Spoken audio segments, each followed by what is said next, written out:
Episode 3 की शुरुआत रहीजा house में शादी की तैयारियां हो रही होती हैं। पूरा घर रोशनियों और खुशियों से भरा होता है क्योंकि ऋतिक और तन्वी की शादी करीब आ रही होती है। सब लोग जश्न के मूड में होते हैं, लेकिन इस खुशी के पीछे एक खौफनाक राज छुपा होता है जिससे सिर्फ शिवन्या और शीशा वाकिफ होती हैं। शिवन्या मुसलसल रहीजा खानदान पर नजर रख रही होती है। वो जानती है कि उन्हीं लोगों में से इसके वालिदैन का कत्ल किया गया है।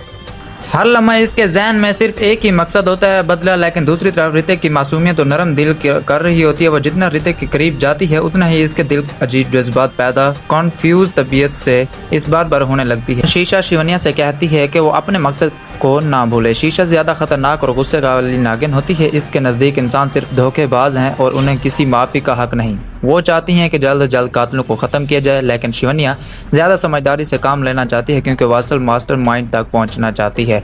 रात के वक्त रहीजा हाउस में एक अजीब वाक़या पेश आता है। अचानक बिजली चली जाती है और पूरा घर अंधेरे में डूब जाता है। इसी दौरान एक नौकर चीखा हुआ भागता है कि इसने एक बड़ा सांप देखा है। घर के सब लोग खौफजदा हो जाते हैं। यामिनी के चेहरे पर घबराहट साफ नजर आती है, जैसे ही वो जानती हो कि ये सब कुछ क्यों हो रहा है। करती है कि सांप का नाम सुनते ही यामिनी सबसे ज्यादा नोटिस कर रही होती है। वो ऑब्जर्व सबको सेक्रेटली शिवन्या परेशान हुई। यही बात शिवन्या के शक को मजीद मजबूत कर देती है कि यामिनी इसके वालिदैन के कत्ल के राज से जुड़ी हुई है। इधर ऋतिक को बार बार शिवन्या याद आती है। वो समझ नहीं पाता कि वह आखिर पुरस्कार लड़की कौन है जिसने इसकी जान बचाई थी। इसे ऐसा महसूस होने लगता है कि इसका दिल तन्वी के बजाय किसी और की तरफ खींचा जा रहा है।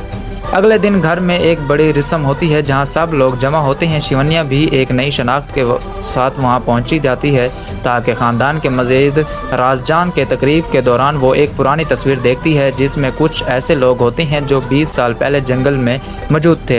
यही वो लम्हा होता है इसे यकीन हो जाता है कि दुश्मन इसी ख़ानदान के अंदर हैं। इसी दौरान शीशा अपने ताकतवर का इस्तेमाल करती है कि एक शख्स का पीछा करती है जिस पर उन्हें शक होता है। शिवन्या रात को एक रहीजा हाउस के एक खुफिया कमरे तक पहुंच जाती है। सस्पेंस के आखिर हिस्से में एपिसोड है जहां इस कुछ पुरानी चीजें और निशान मिलते हैं जो नागमणि।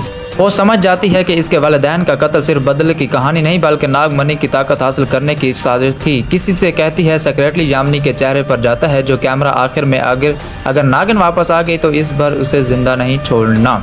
रेवेंज और रोमांस सस्पेंस एपिसोड सुनकर वाज़ेह हो जाता है कि असल जंग अब शुरू होने वाली है। डायलॉग ये और अभी बढ़ जाती है एक्साइटमेंट।